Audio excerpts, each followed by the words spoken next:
would like to present the other two panelists in the next session. So I would like to invite again on the stage the CMO of the company, Peter Lozanov, and also Hristomir Vitanov, who is the co-founder and CEO of Anomaly, the digital agency that's working actively with influencers and building their campaigns with main focus on TikTok. Gentlemen, the stage is yours. Thank you. Guys, I'm happy to have you here on our stage. This panel talk will be in English. I hope that everyone understands what we're about to discuss. Maybe I'm going to give a moment for Alex to relax, and I will start with Maro. Please.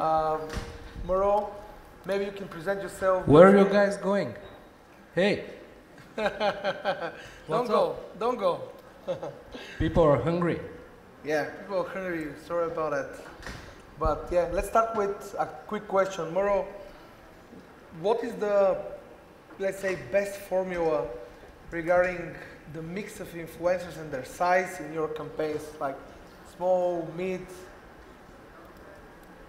As a creator of one of the biggest influencer campaigns in Bulgaria, like 250 people across 2 years, I can say that the perfect formula for this case, it's actually a client of yours, Zelen.bg. Zelen. Yeah, the smart organic company. Yeah. You know, they manufacture 70% of the products are powders. Okay. And they need to create. A lot of effort.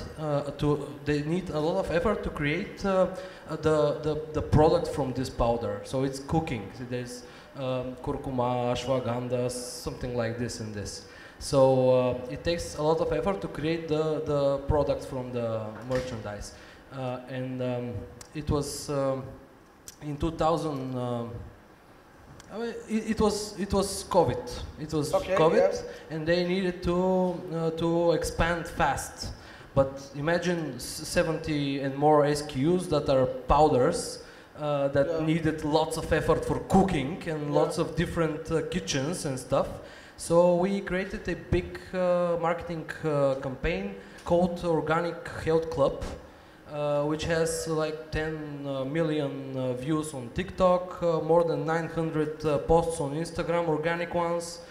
And the best formula for us was to reach a lot of micro-influencers to show the people that ordinary people are using the products. Yeah, so to make it look more affordable, right?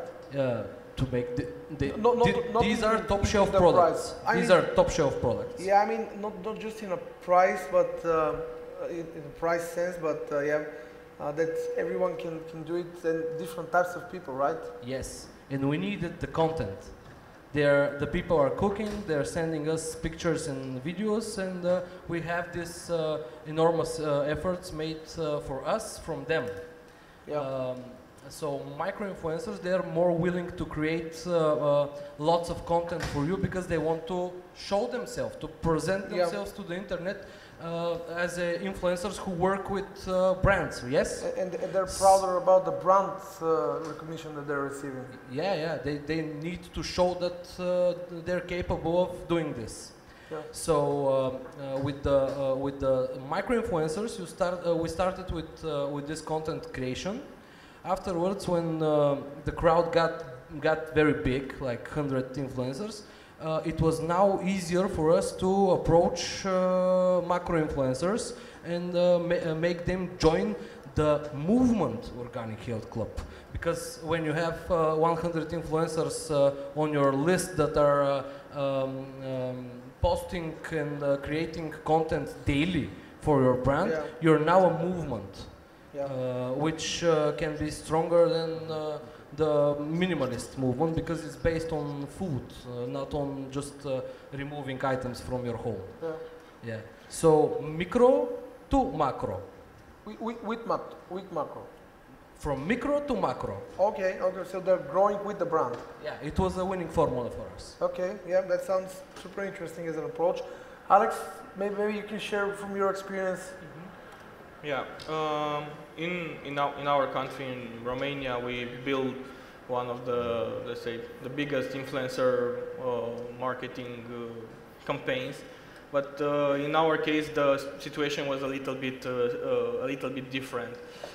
We are working with mega influencers, so a few mega influencers, because also their fees are very high, to create the trend.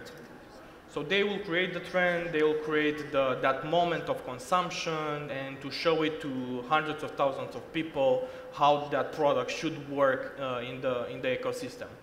Then the macro influencer comes into the field, and after the mega influencer, they start posting and start enhancing those moments of communication. Because with mega influence, okay, we have maybe 1 or 2 or 3 moments of communication. Then we are building groups of macro influencers for each mega influencer to take that trend and to take it further. Usually we work with between 10 and 20 macro influencers, but they are quite big. So they are between 100,000 and 500,000. Okay, yeah. In Romania you have yeah, plenty. we Bulgaria have. It's not that. I mean, there are not that many that are effective. I know.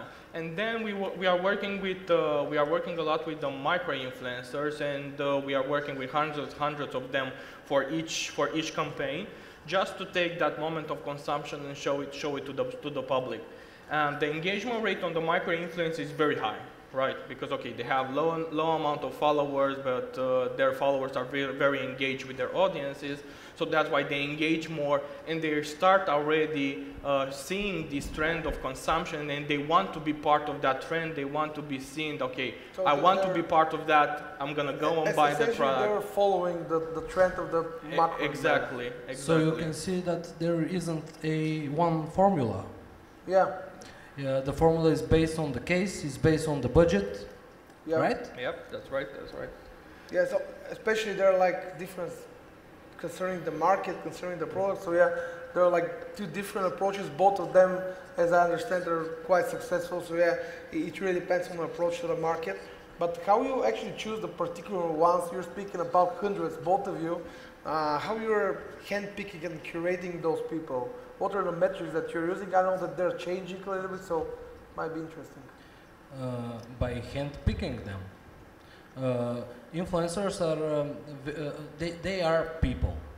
And if the team that operates with influencer marketing strategies, doesn't follow them and sits and just, this one looks nice, this one looks nice, okay, let's put it in the list, right? But it may not work. Goes, right? We should be following these people, liking them, and afterwards categorizing them in lists. Okay, so you're speaking more about the, let's say, fit with the brand, with the messages of the brand, the overall positioning of both the influencer and the brand, right? On the first place, okay?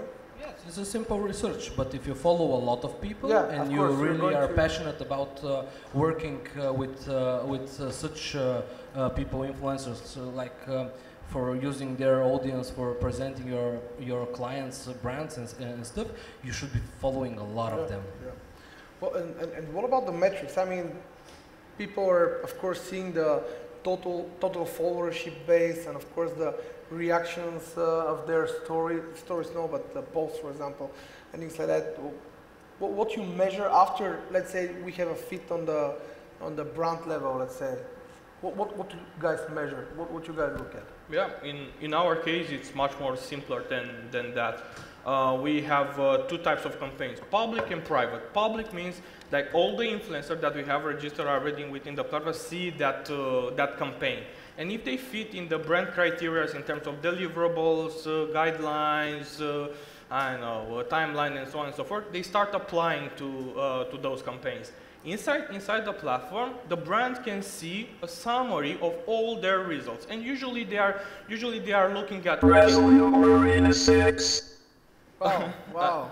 Someone else on the panel? Straight robot. Yeah, they're looking at audience demographic to see, okay, if they fit in maybe 25, 34 age group. They are looking inside the engagement. They're looking inside the reach and impressions, and they are always working with the top ones. Then we move into the private. Inside the private, you are inputting the criteria of reach, impressions, audience demographics, and so on and forth that you want to work with in those specific campaigns. and our platform will recommend you the influencer that you should think about. So our approach is somehow reverse. First, we look at the data, and then we let the brands to choose the best one that fits their brand, their brand's needs, their brand's guidelines. Okay. So, as he said, with lots of words, it's a simple research. Yeah, okay. Fair enough. And then, let's say we are already with the curated list. What you guys provide to the influencers? I've heard a lot of different strategies from, okay, we're just giving them the product and then they can do whatever they want.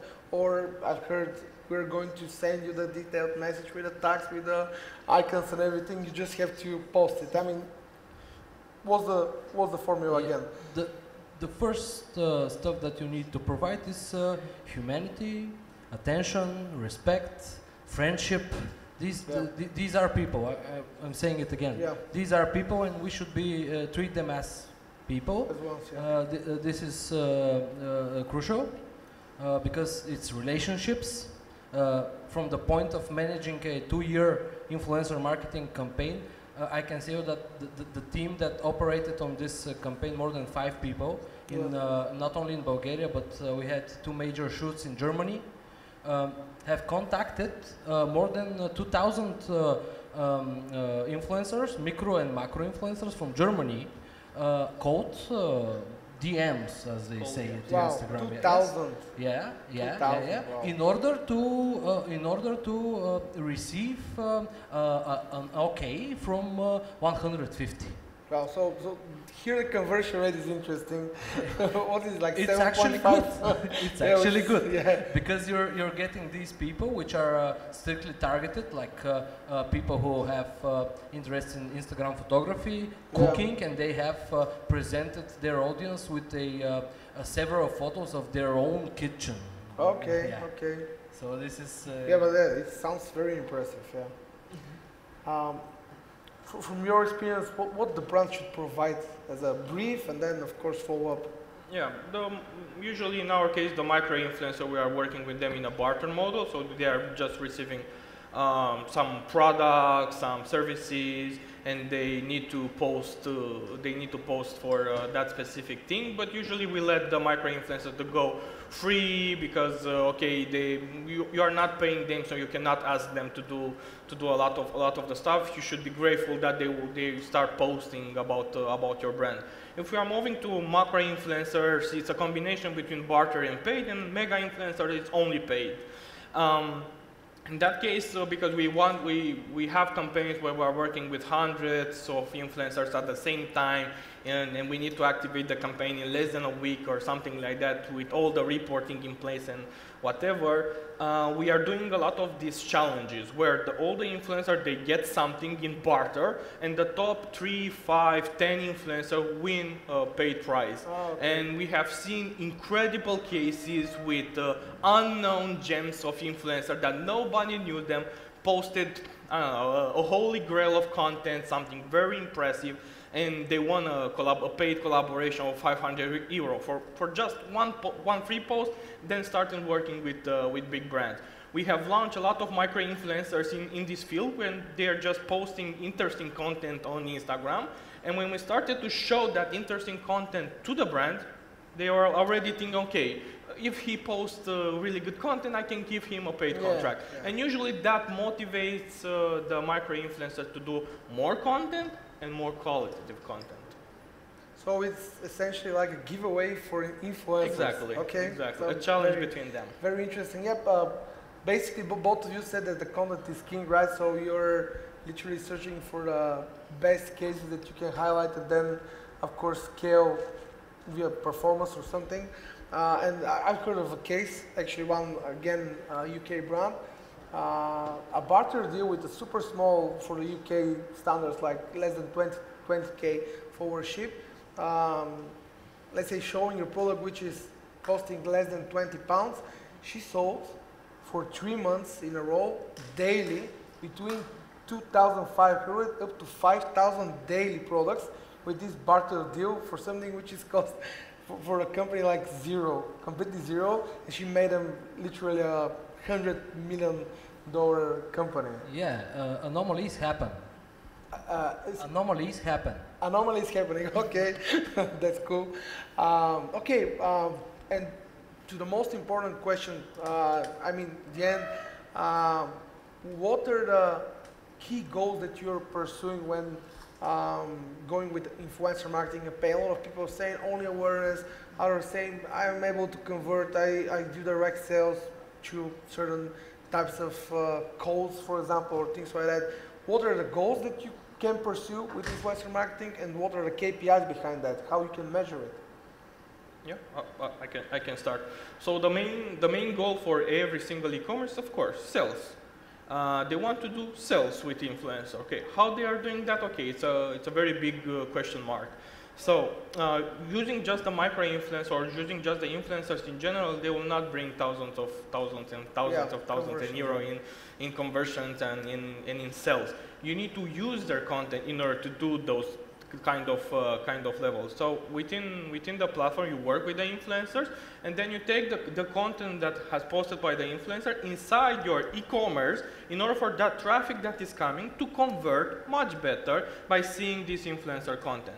And then you are taking that piece of influencer content, and you are pushing it inside the ads, inside the display, in whatever. Okay. And you're gonna show that piece of content to thousands of people, and then you're gonna see really good results. And we have seen brands that, okay, they've trusted us 100%, they're starting doing these things, and they are still our clients for the past, I don't know, a few years. Yeah. So the strategy is working really well if you integrate it like this. If you want to just work with one influencer and then hopefully you'll get some result, you will not gonna get some result. Yeah. We are always telling to all of our clients that working with the influencers is like going to the gym.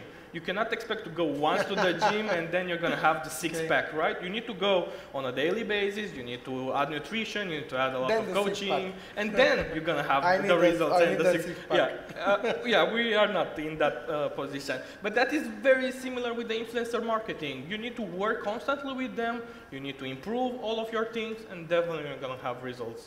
Yeah, and working constantly with them leads us again to relationships. And after the relationship with the influencers are solid, you can let's say put this strategy with the content from the influencer on steroids. Yeah. When you get access to its own business manager and use his own hot audience from the people who are engaged with his social media for your direct performance marketing purposes from his name, from his page. Yeah, so but this is a matter of a strong relationship with the influencers. So the end goal, if I may translate for myself actually, what it said, the end goal is to have access to the real data and to be able to push the budgets to the name and the profile of the influencer. Yeah. And it's like serving a hot dish to hungry people. Okay, I like that. Are you hungry, guys? Yeah. I think all of us are hungry. Sorry about the delay. Thank you guys for the amazing talk. I'm sure that after the conversation there will be a lot more questions from the audience. But let's do it outside. Thank you. Thank you. Thank you. Thank you.